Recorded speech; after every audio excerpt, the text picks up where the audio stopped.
Muy buenas noches. Hoy tenemos un programa un tanto diferente con dos expertos en el campo tributario. Eh, no hay que presentarlos mucho, pero lo vamos a cumplir por protocolo.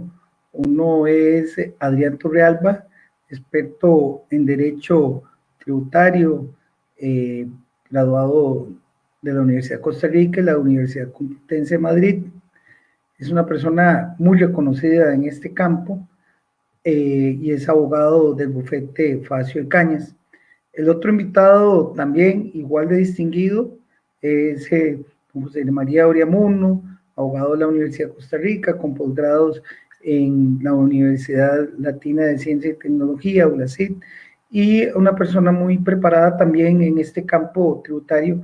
Creo que desde hace tiempo o hace unos meses ambos nos vienen instruyendo a la mayoría de los ciudadanos sobre el tema tributario. En este momento vamos a pedirles que nos acompañen y que nos vayan a instruir con su conocimiento, ¿verdad? Y este diálogo, tertulia que vamos a mantener con ambos, pues creo que puede ser muy enriquecedor para todas las personas binautas que nos acompañan. Buenas noches, don José María. Buenas noches, don Adrián. En el caso nuestro, hoy lamentamos que no nos pueda acompañar la otra presentadora, que es la colega Alexa Narváez. Aquí estamos dispuestos a que muchas personas se vayan, como lo dije antes en la presentación, a instruir con el conocimiento de ambos, que son muy prestigiosos profesionales. Tal vez para empezar, don Adrián, creo que introducir el tema. Hoy es perspectivas de un diálogo fiscal. Entonces, empecemos por qué es un diálogo y por qué tiene que ser fiscal. No sé, don José María o Adrián, cualquiera de los dos, para que la gente vaya visualizando y por qué es importante este diálogo fiscal. Muchas gracias a ambos, nuevamente. Gracias, Álvaro, y a toda la estimable audiencia. Tenemos un problema fiscal. Ese problema fiscal es que los ingresos del gobierno no alcanzan para los egresos del gobierno. Y hay que resolverlo. Eso, dijéramos, si llega, hace poco me llegó al condominio, yo soy administrador del condominio donde vivo, me llegó una factura estratosférica de la AIA. Bueno, eso supone sentarse a ver si hay fugas, supone sentarse a ver si el medidor del AIA está malo, saber cómo hacemos para arreglarlo, pero eso no se puede quedar así, ¿verdad? Y la verdad es que ese problema no es un problema menor, es un problema en el que está en juego la viabilidad del país. Dijéramos, los bloqueos y las posiciones tan encontradas que hemos visto recientemente no son gratuitas. Hay que encontrar una solución a eso. Y si no la encontramos, la economía se encargará de encontrarla por nosotros, rebajando los ingresos de los más pobres y afectando a las personas que menos preparadas están para enfrentar una catástrofe como sería un default financiero. Por tanto, hay que encontrarle la solución. Hay que sentarse a encontrar esa solución. Hoy trascendió que tanto UCAEP como ANEP habían declinado participar en el diálogo convocado por los presidentes de la Asamblea Legislativa y del Poder Ejecutivo.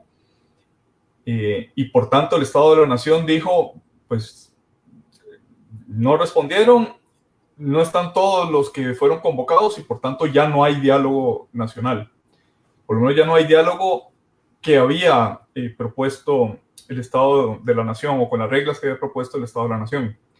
Pero muy claro y evidentemente el director del Estado de la Nación dijo, esto no anula la convocación a buscar una solución.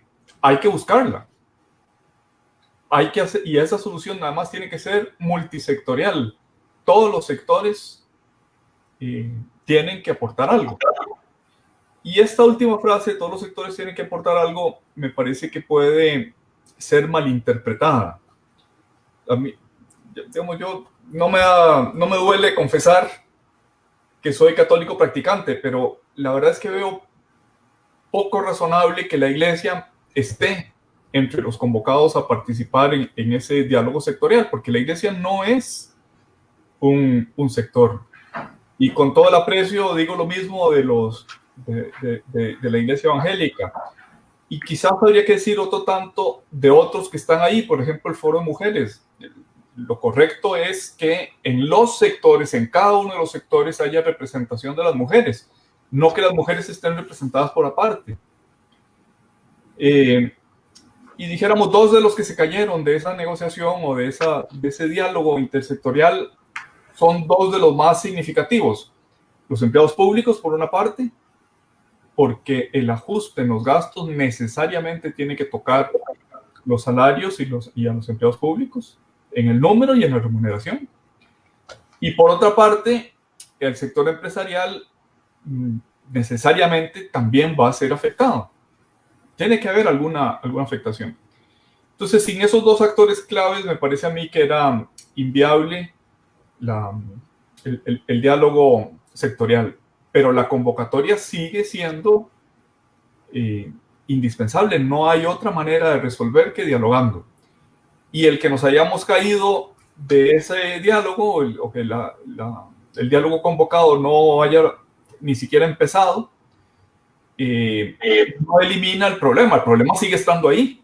Seguimos teniendo que buscarle una solución. Si las fórmulas iniciales de ese diálogo no eran las correctas, bueno, pues hay que buscar otras fórmulas, pero lo que no puede suceder es que, bueno, que se vaya todo al garete. Hay que buscar esas fórmulas. Y yo diría que en ese ánimo de buscar fórmulas, me parece que tiene que haber dos ideas madre que creo que son importantes. Una idea madre es que el diálogo multisectorial tiene que involucrar a los sectores que tienen poder de decisión política. De una parte están los de la Asamblea Legislativa, que son los más representativos o los únicos representativos con un sistema garantizado por la Constitución, pero se necesita ampliar, porque la Asamblea Legislativa se quedó corta en representatividad para este diálogo, para buscar esas soluciones. Entonces, por una parte están los que tienen poder político, los que tienen voz política, los que pueden mediar para que cediendo unos una parte y cediendo otros otra parte, encontremos una solución. Pero además, y esto me parece que es muy importante, tiene que haber una mesa técnica, una mesa profesional que le prepare a esos actores políticos un menú de opciones.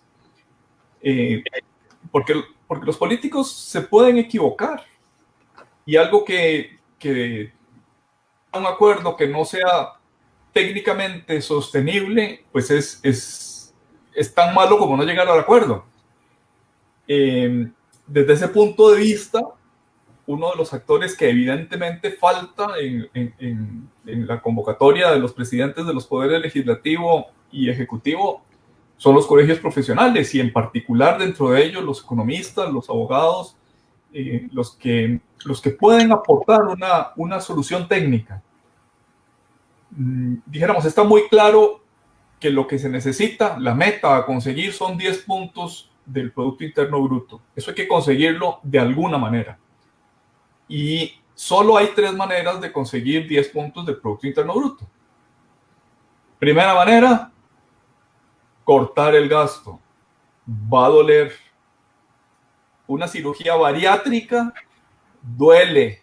No puede hacer sin anestesia. Hay que hacerlo. Segunda forma de conseguir esos 10 puntos, aumentar los ingresos del Estado. Y eso duele. No se puede hacer de otra manera que incrementar impuestos. Lo digo con total transparencia.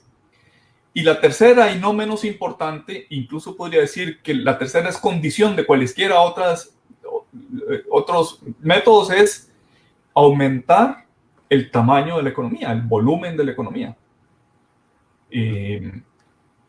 Si queremos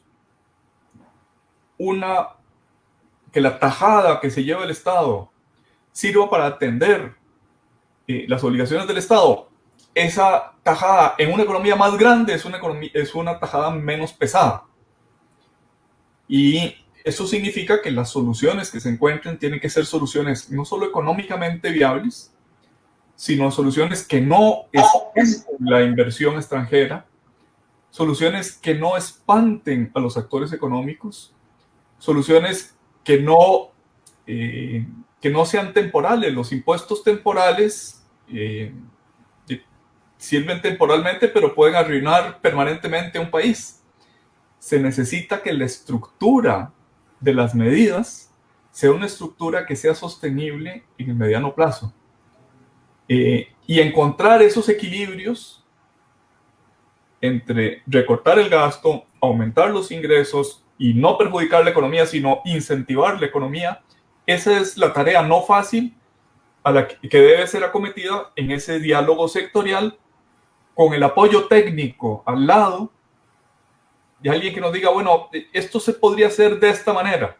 Si lo hace de esta manera, tenga cuidado que aquí hay esta cascarita de banano en la que se puede resbalar. Conseguir los equilibrios es una tarea netamente política. Conseguir la viabilidad técnica es una tarea de especialistas en impuestos y de especialistas en economía. Sí, muy bien, José María. Yo creo que aquí, dentro de todo este esquema que estás hablando, hay realidades que yo creo que son económicas y macroeconómicas y que tienen que ver con el déficit. Lo estás diciendo muy claramente. Muchos coincidimos, y sin ser expertos en el tema, que el primer punto, antes de buscar los impuestos, tenemos que buscar cómo tenemos que reactivar esa economía. Porque igual la cirugía va a doler, pero pensemos que reactivando la economía, la anestesia tal vez es mejor y duela menos, para decirlo en términos un poco más suaves.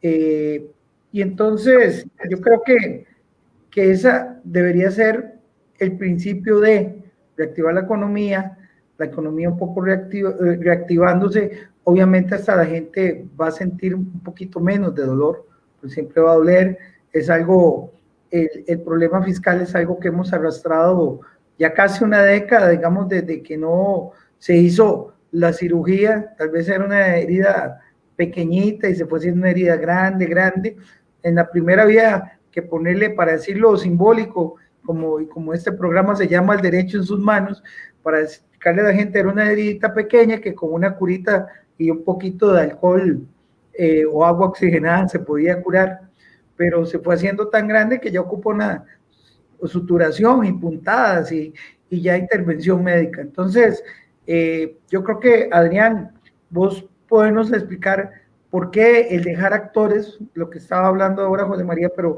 por qué dejar actores fuera, por qué hay diferencias entre los actores en cuanto al modelo de contribución que tanto golpea a algunos sectores de trabajadores, como los trabajadores independientes, que es un tema que yo sé que ustedes han comentado muchísimas veces, porque a veces la gente piensa, lo dijo ahora José María, sale el sector empresarial, ¿verdad? Sale el sector sindical más relacionado al sector público, aunque supuestamente también tiene.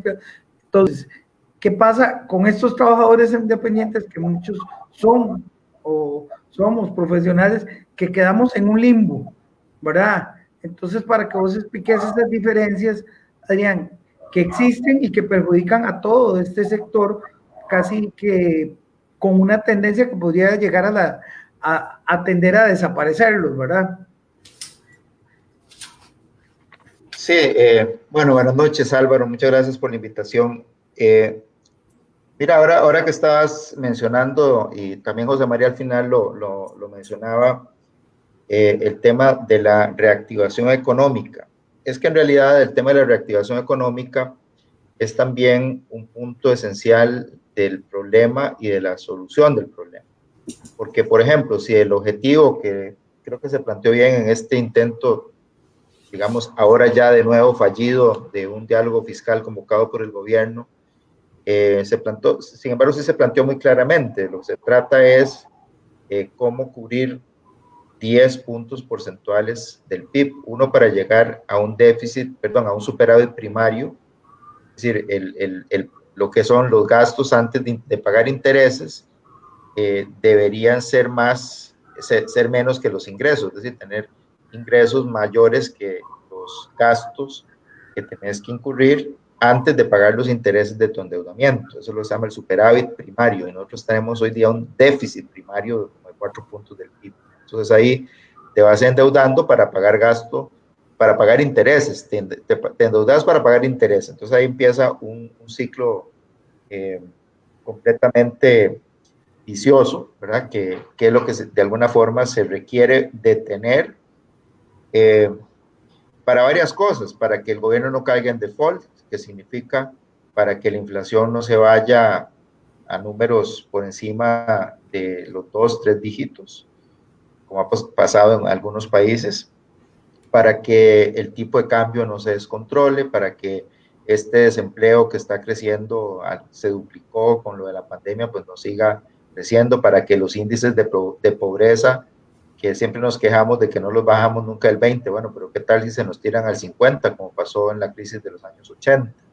O sea, podríamos a muy corto plazo, es decir, a la vuelta de pocos meses, estar en una situación realmente caótica, donde ciertamente los más perjudicados son los de menores recursos. Siempre se ha dicho que la inflación es el impuesto más injusto, porque desde el momento en que perdió valor tu billetico, por decirlo así, pues entre menos billetes tengas, más afectados sos. Es el impuesto más regresivo del mundo.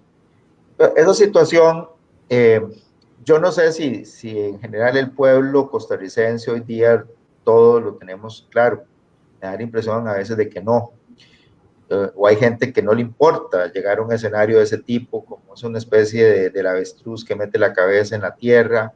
Hay un fenómeno ahí que puede estar influyendo, pero que en todo caso sí, digamos, a poco que nos hagamos conscientes de ese problema, pues sí, tenemos que ver cómo le encontramos una solución.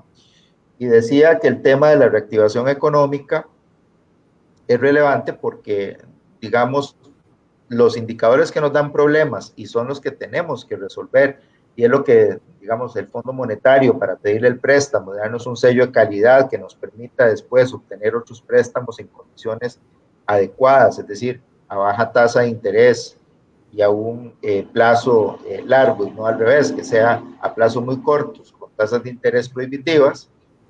Bueno, ese sello de calidad que garantiza el negociar con el Fondo Monetario, llegar a un acuerdo, pasa por mejorar o dar soluciones o instrumentos para mejorar todos los elementos que todos tienen que ver con el PIB, y el PIB es la economía. Es decir, un PIB pequeño, un PIB deprimido, pues es un PIB que hace que, por ejemplo, el porcentaje que represente la deuda en relación con ese PIB, o el porcentaje de déficit fiscal, entendido como un porcentaje del PIB, o sea, esa diferencia entre ingresos y gastos, ingresos tributarios y gasto del gobierno, tenga un signo excesivo, digamos, llegando casi al 9% en estos momentos, y que puede llegar fácilmente al 11%.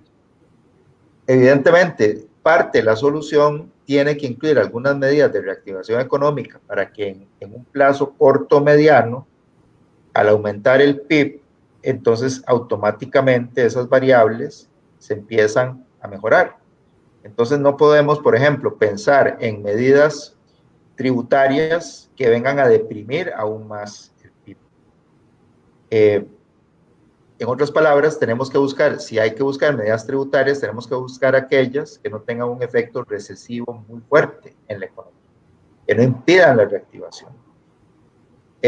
La propuesta que hizo originariamente el gobierno tuvo ese defecto, es decir, tenía unas medidas que prácticamente implicaban sepultar cualquier esperanza de reactivación del PIB, porque se ensañaba con las empresas, se ensañaba con las empresas que ya tienen una carga tributaria muy alta en este país, casi el 58%, de acuerdo con un estudio del Banco Mundial, con las personas físicas con actividad lucrativa, dígase independientes, que también hoy día tienen una carga excesiva cuando se suma la caja del Seguro Social con el impuesto sobre la renta, por un tratamiento discriminatorio a nivel de la caja, y además también un tratamiento discriminatorio si nos comparamos con los asalariados.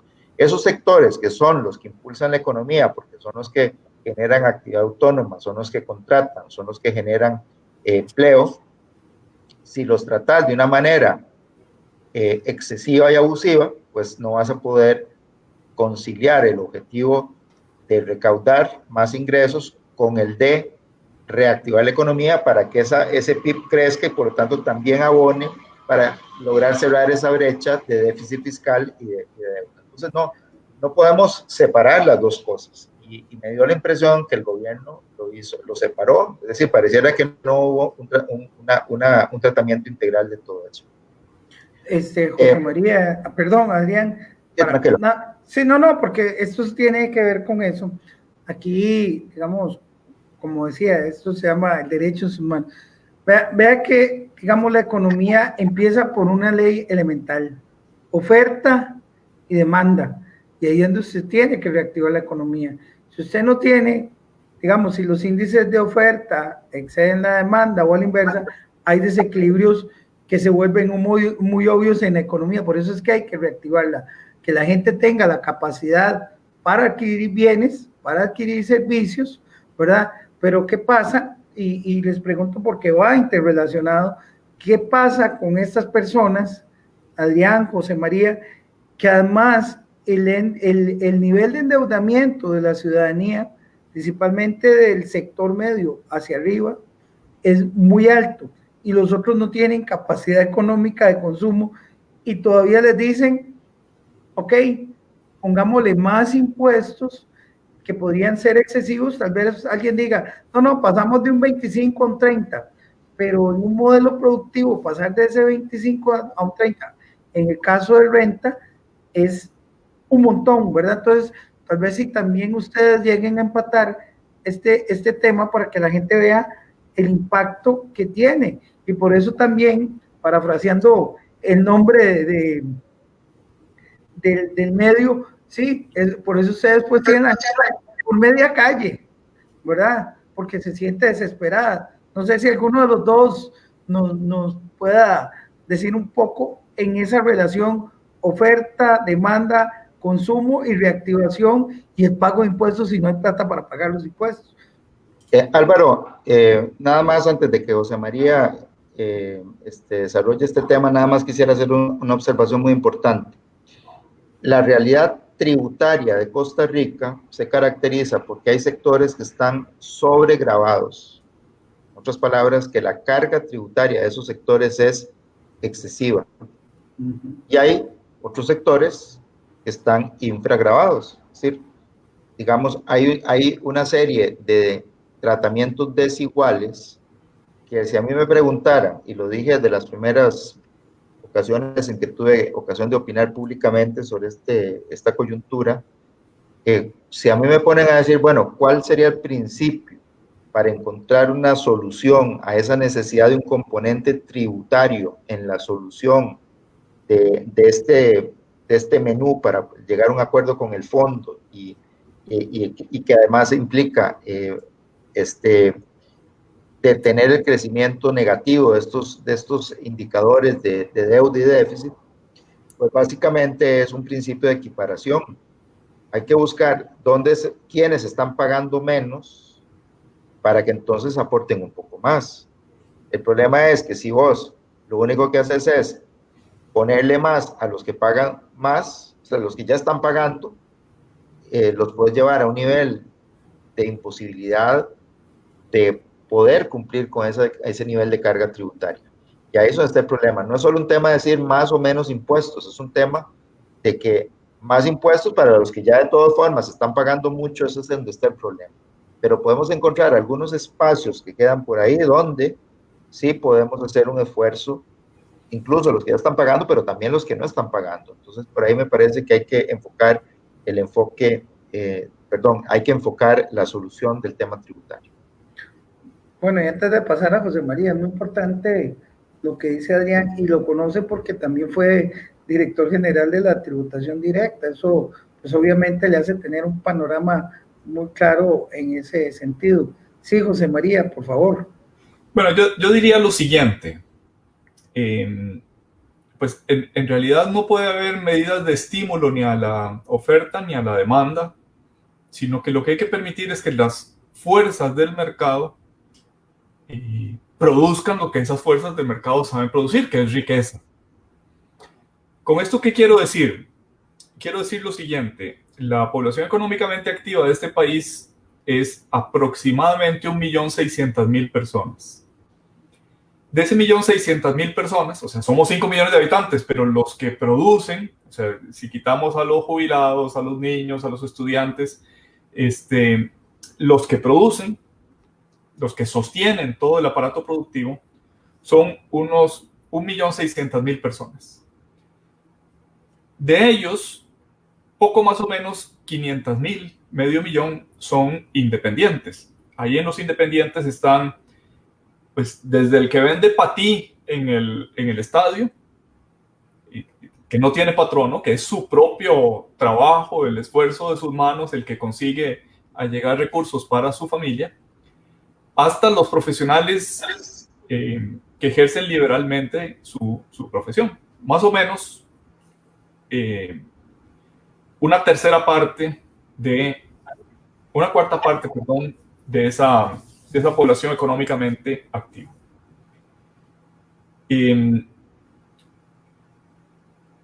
Los independientes están siendo tratados de manera excesiva, de manera confiscatoria, si pagan todas sus cargas. Es decir, alguien que paga todas las cargas que tiene,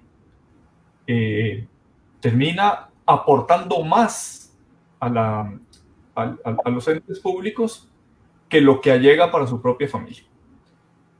De tal manera que yo hice el ejercicio económico con la primera propuesta del gobierno de que si se aumentaban los impuestos en la medida que proponía el ministro de Hacienda, pues resultaba que esos profesionales que están en el rango, dijéramos, arriba de 5 millones de ingresos mensuales, terminaban en déficit, negativamente. O sea, no podían asumir todas sus cargas sin quedar debiendo. Tenían que endeudarse para pagar o renta, o caja, o a la municipalidad, o bienes inmuebles, o alguno de los múltiples impuestos.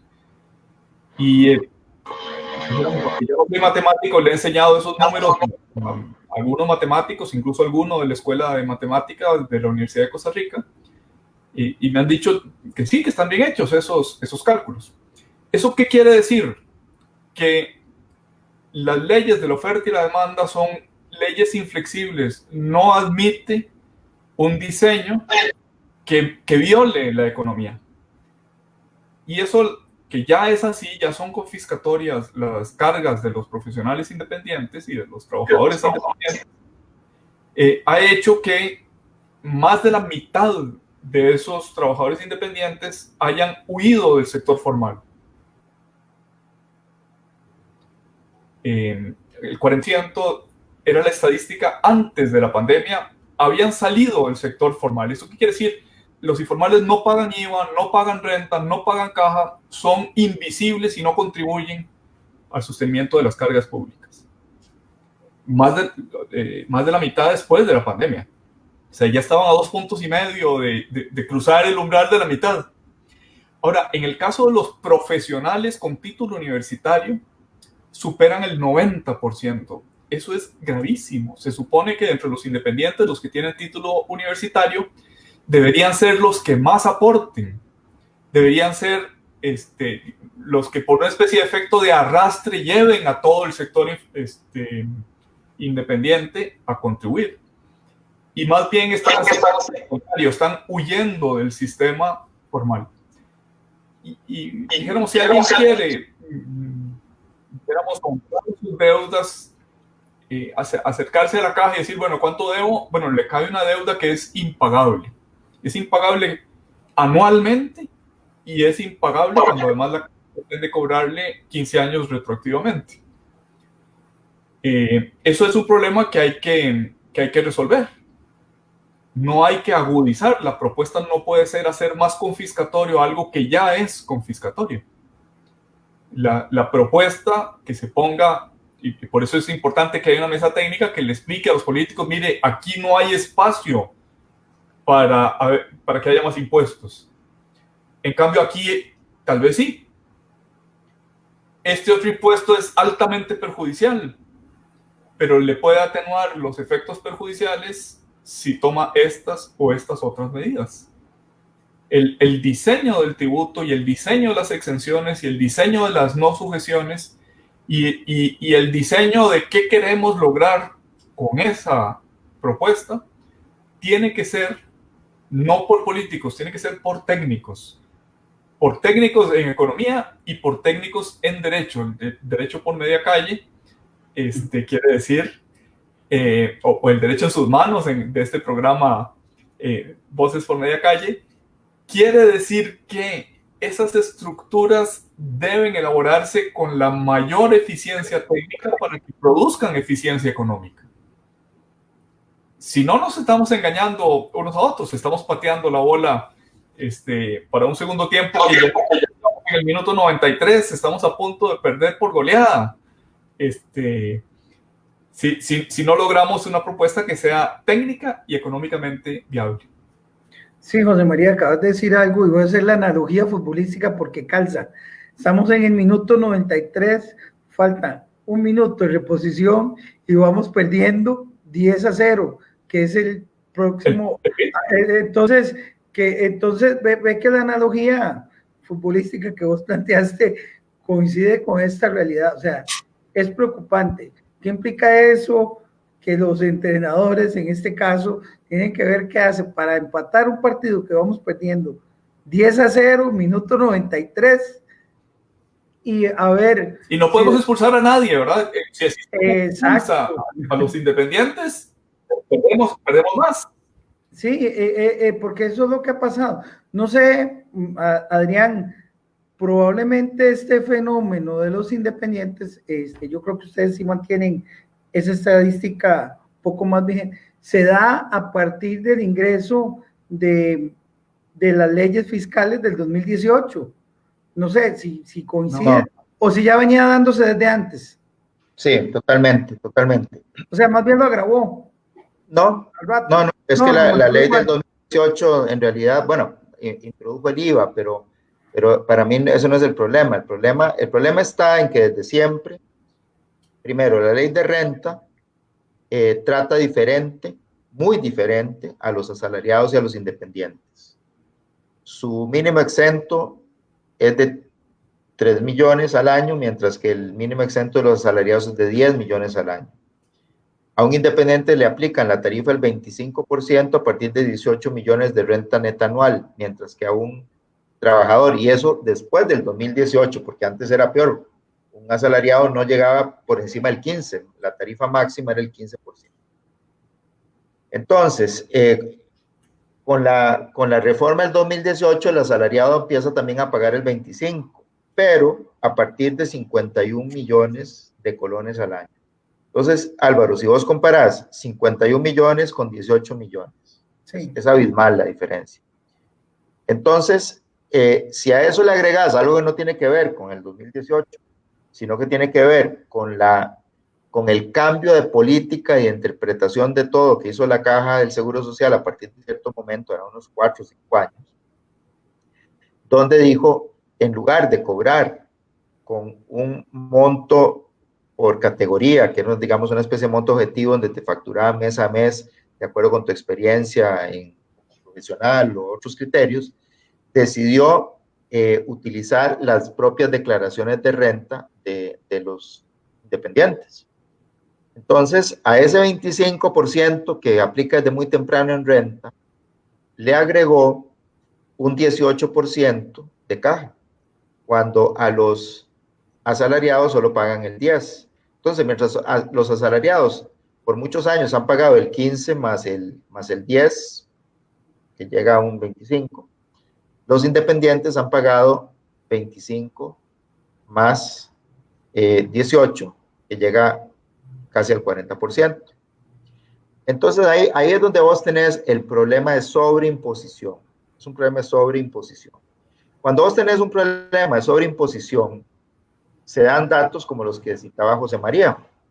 Es decir, el 50% de los independientes son informales, que además, déjame decirte una cosa, Álvaro. Cuando hablamos de informalidad, a veces la gente como que dice, bueno, informal, está bien. No, es que un informal no es otra cosa que un evasor. El informal es evasor. Aunque no, o sea, no sé, como que nos cuesta entenderlo. Lo que pasa es que es un tipo de evasión que no es una evasión porque los independientes, el 50% de los independientes de este país son seres muy malas personas, que son muy egoístas, que son poco solidarios y que pueden hacer cualquier barbaridad en la vida y por eso es que no pagan sus impuestos, sino que esos son evasores por necesidad, por sobrevivencia. Porque si vos pagaras todo lo que esa sobreimposición te dice que tenés que pagar, morís en el intento. O sea, los números que ha hecho José María, los hemos presentado en varios foros, digamos, en el seno del trabajo que hacemos desde la Junta Directiva y la Comisión Tributaria del Colegio de Abogados, lo hemos visto varias veces, pues generan literalmente que un independiente pagando todo lo que se supone que debería pagar, pues queda debiendo, aún teniendo un consumo muy austero, teniendo una vida muy, muy razonable, queda sencillamente en rojo,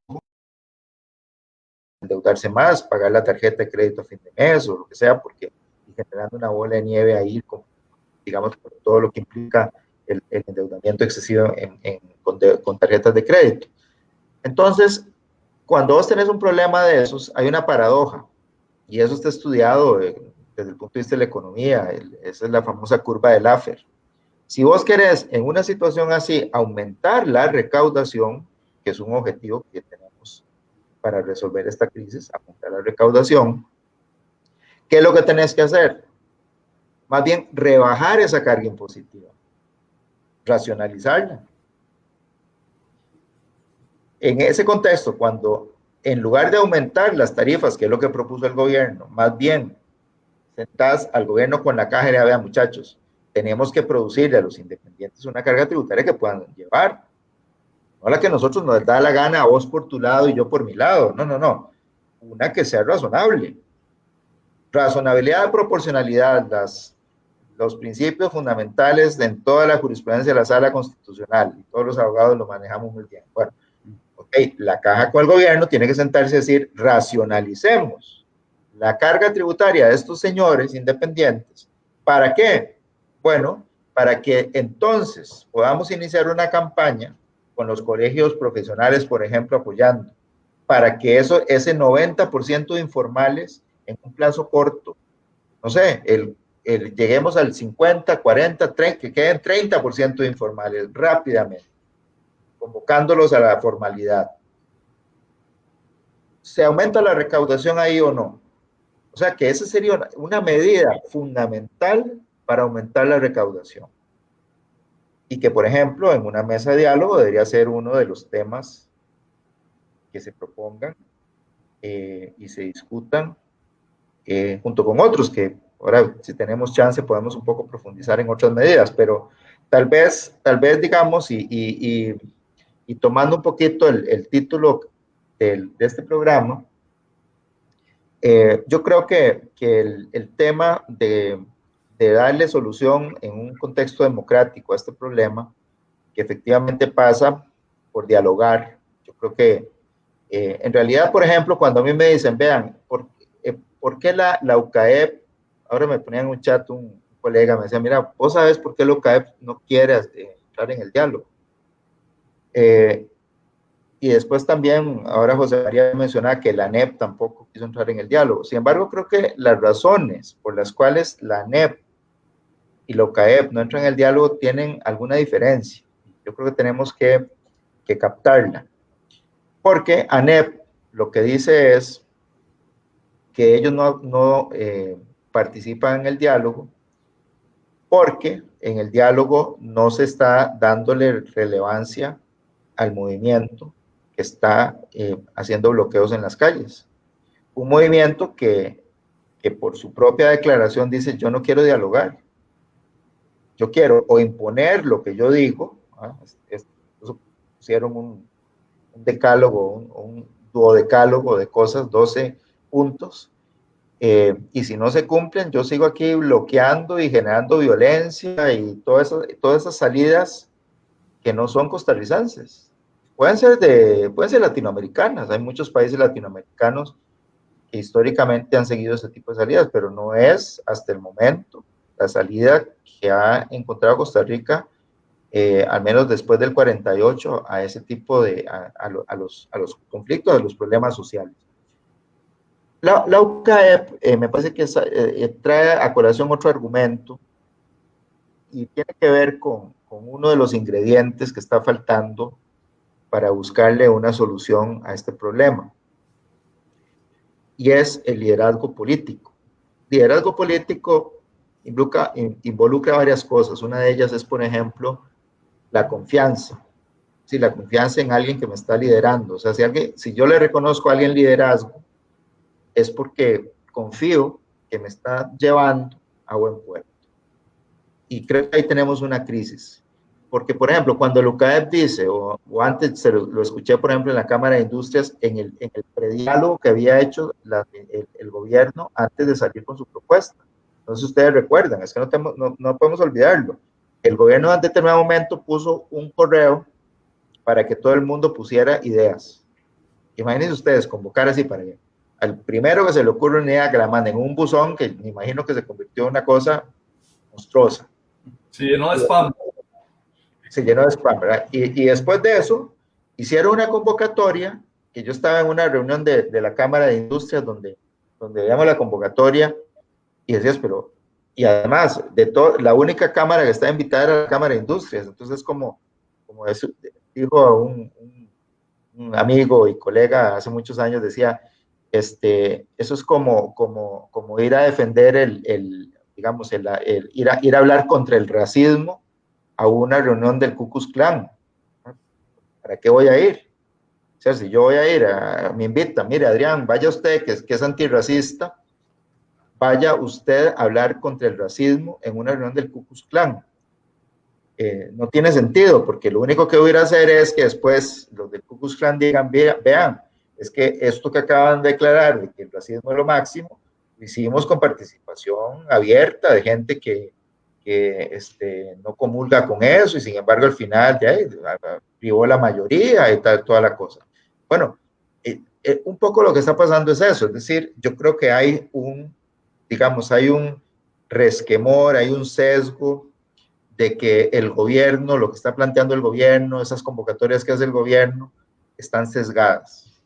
Puede ser que no, o sea, no sé, cuando yo vi la convocatoria, me pareció bastante equilibrada, la presencia del Estado de la Nación, el presidente del Congreso, o sea, me pareció bien, pero de repente hay un intangible negativo que anda por ahí, que tiene que ver con que el gobierno no genera la credibilidad para que la gente diga, bueno, sí, vamos a ir a discutir y a dialogar de buena fe y en buena lid, sino como que aquí puede haber gato encerrado, donde me van a meter ahí, donde al final de cuentas ya está precocinado, digamos, lo que se quiere resolver, y por lo tanto yo simplemente voy a ser un tonto útil que voy a legitimar esa instancia. Y yo creo que ahí estamos en ese problema. Entonces, probablemente lo que va a tener que hacer el gobierno es, de alguna manera, darle, digamos, una posibilidad a una iniciativa que nació más espontáneamente, que fue la de la Asamblea de Trabajadores del Banco Popular, que por ejemplo el UCAEP se había apuntado a ella, y que sea en esa instancia donde el gobierno obviamente tenga su rol, pero que de alguna forma de esa confianza que lamentablemente el gobierno no le está dando. Y esos son temas que a veces uno dice, justo, injusto, será merecido que el gobierno no tenga esa confianza o será injusto. Ya eso no importa. Es un dato de hecho. Y si sabemos que el gobierno está teniendo dificultades para tener liderazgo político con esto, parte de recuperación de ese diálogo político debería ser como abrirlo a unas instancias más neutrales, digamos, donde la gente pueda ir y no sienta que ya está prefabricado, ¿verdad? Digamos, las soluciones y las cosas. Y la otra parte... Sí. Perdón, vamos para completar dos ideas más. Ok, necesitas ese liderazgo político, pero necesitas dos cosas más. Necesitas la participación representativa sectorial, ¿eh? Y entonces, efectivamente, sí, no puedes decir, bueno, es que son tantos y se me quedó tales afuera, entonces no me importa, no, hay que buscar incluir a todo el que se pueda, ya después lo solucionás con un diálogo ordenado, que me parece que ese era el aporte del Estado de la Nación y que me parecía muy bien, pero falta también el otro componente, que es el liderazgo técnico. Para que esta cosa funcione con el tiempo que tenemos, porque no es para discutir 6 meses ni 18 meses, no. Es un tema de producir una solución en un mes. De eso estamos hablando. La única forma que yo imagino que eso pudiera ser factible es que hayan unos señores en una mesa técnica, ¿verdad?, que agarren y digan, bueno, son 10 puntos del PIB. ¿Ok? Señores de los sectores políticos, gobierno, ustedes que están aquí van a discutir sobre esto.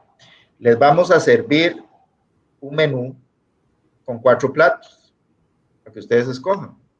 Los 4 platos son diferentes entre sí, pero los 4 dan 10 puntos del PIB.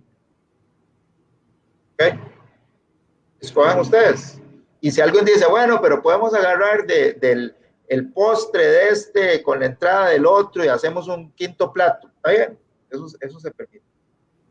Pero a menos que haya una mesa técnica que garantice que desde el punto de vista de los números da lo que necesitamos, para eso necesitan los economistas, y desde el punto de vista conceptual de las buenas prácticas a nivel de cómo construir sistemas tributarios, si estamos hablando del componente tributario, pero también reglas sobre empleo público, y hay temas ahí sobre el endeudamiento, posibilidades, por ejemplo, interesantísimas que se han oído ahí, por ejemplo, de que se pueda capitalizar parte de la deuda de los fondos de pensiones, convirtiendo el PCR o el INSS en sociedades anónimas donde puedan tener acciones directamente de esas empresas, los fondos de pensión.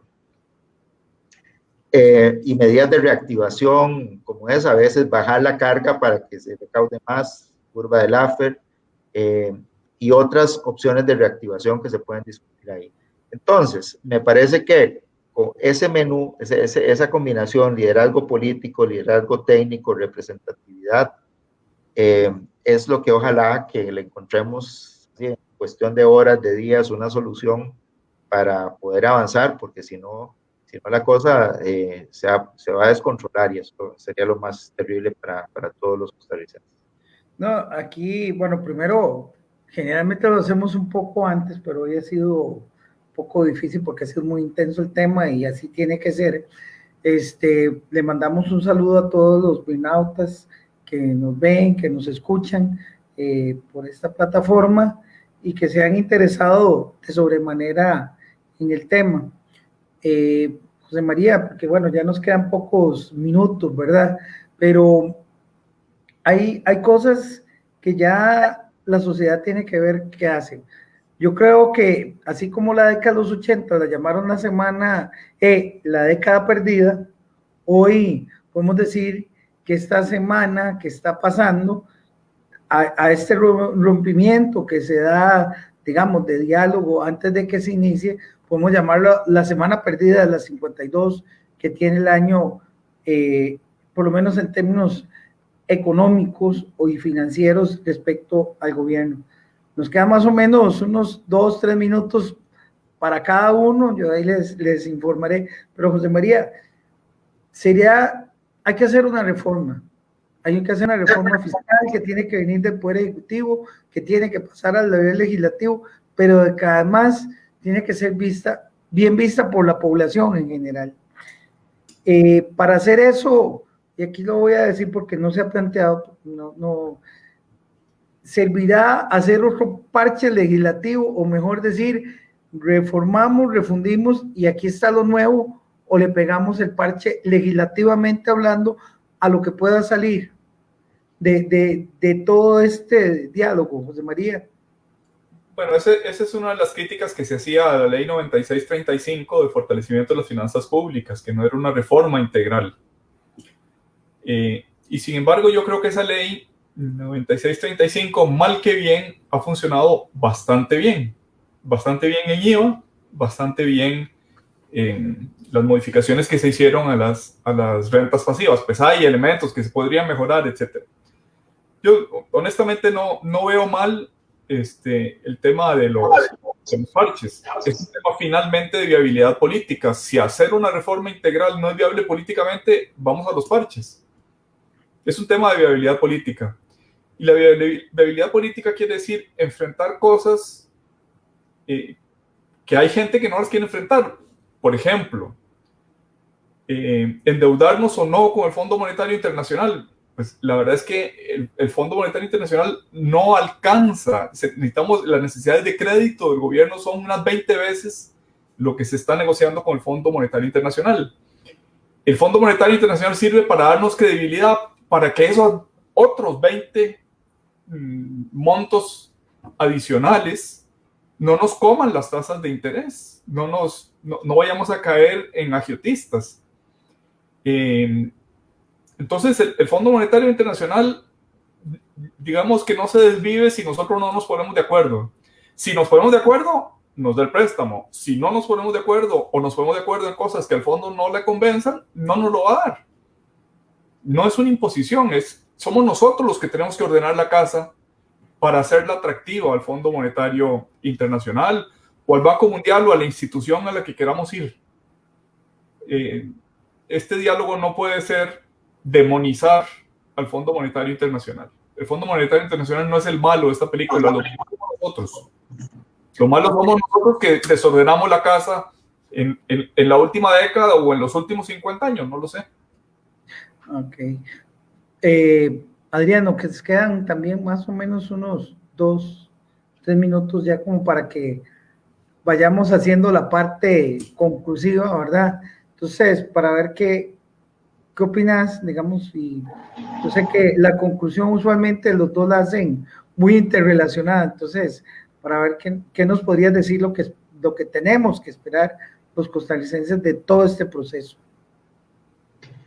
Bueno, antes yo te voy a dar una opinión con la cual me comprometo, así, digamos, todo lo que he trabajado con una cierta reputación de estudioso del tema tributario, etcétera, me la juego con esta afirmación que voy a hacer, y es que en realidad la ley 9635 es muchísimo más integral y relevante en la historia fiscal del país de lo que se dice. Creo que, por ejemplo, yo escucho a algunos colegas, tengo incluso comunidad de ideas en muchos temas, pero que de repente se sueltan a decir, es que ese paquetazo que nos metieron en el 2018, me parece que es una injusticia radical. Esa ley, después de 18 años de esperar, primero le dio unos elementos de modernización al sistema tributario que nunca hemos tenido. Es más, yo me atrevo a decir que parte, y así empezaste este programa, Álvaro, cuando hablaste del tema fiscal versus el tema, digamos, el diálogo fiscal versus un diálogo más general, ¿verdad? Bueno, es que en realidad yo creo que un gran problema en Costa Rica es que nunca acompañamos al pacto social, que uno puede decir que se hizo en los años 40, que ahí, y desde entonces estamos donde estamos, nunca fue acompañado por un verdadero pacto fiscal, porque el sistema tributario costarricense fue primitivo, retrasado desde el punto de vista de las buenas prácticas internacionales, pésimo, hasta la reforma del 2018. Así de simple. Porque es en la reforma del 2018 donde se introduce el IVA, que es un elemento de modernidad. No hay país civilizado que no tenga un IVA, como Dios manda. Y además se introdujeron modernizaciones en el impuesto de renta, no las que, digamos, no agotó. Hay cosas todavía muy importantes que reformarle y modernizarle a la imposición sobre la renta en Costa Rica, pero sí se dio un paso importante. Pero no solo eso, sino que se introdujo la regla fiscal, que básicamente nos dice que los estados deben intervenir efectivamente en la economía y garantizar derechos económicos y sociales y tener, digamos, un rol intervencionista, pero deben hacerlo con base en una hacienda pública sostenible y no simplemente voluntarista, como era, digamos, esa es la diferencia entre la hacienda moderna y la posmoderna. Yo escribí hace poquito un artículo que me lo publicaron en Argentina, donde defiendo que con la ley 9635 y la sentencia de la Sala Constitucional que le dio camino, o sea, le dio la luz verde a esa reforma, pasamos de la hacienda moderna a la posmoderna, ¿verdad? Y creo que eso es algo positivo, pero la verdad es que ha pasado muy poco tiempo y se nos vino la pandemia en medio como para que todo eso cuaje, ¿verdad? Por lo tanto, yo creo que debemos, para poder hacer un diálogo de lo que podemos hacer ahora, debemos entender de dónde venimos y lo que hemos hecho. Y además, tenemos que civilizarnos un poco en la discusión. O sea, la verdad, no podemos, todo el mundo opina sobre impuestos. Adrián, nos quedan 30 segundos. Todo el mundo opina de impuestos a la primera, sin lograr informarse antes y todo eso. Por eso es que yo creo que la propuesta que se llega a discutir en una mesa de estas tiene que venir con una base técnica sólida. Y así fueron otras reformas, no la que planteó el gobierno. Eso me parece que ese elemento técnico es imprescindible si queremos tener éxito en esta coyuntura. Adrián, José María, muchas gracias a ambos. Yo creo que conforme avance este tema fiscal y se vaya viendo el diálogo, pues tenemos que invitarlos nuevamente aquí a Voces por Media Calle, el derecho en sus manos. Es inevitable darle seguimiento a este tema y también agradecer a todas las personas que nos han acompañado el día de hoy e invitarlos a que escuchen a don Vladimir de la Cruz con su programa Historias por Media Calle, que en algún momento don Vladimir va a tener que hablar en Historias por Media Calle de la historia fiscal de este año, porque va a ser un antes y un después para Costa Rica en todo sentido. Muchas gracias a ambos, muy buenas noches y de verdad los invitamos a que escuchen a don Vladimir de la Cruz, que es el programa que continúa. José María, Adrián, muchísimas gracias y seguimos en contacto. Gracias, Álvaro. Gracias. Buenas noches a todos.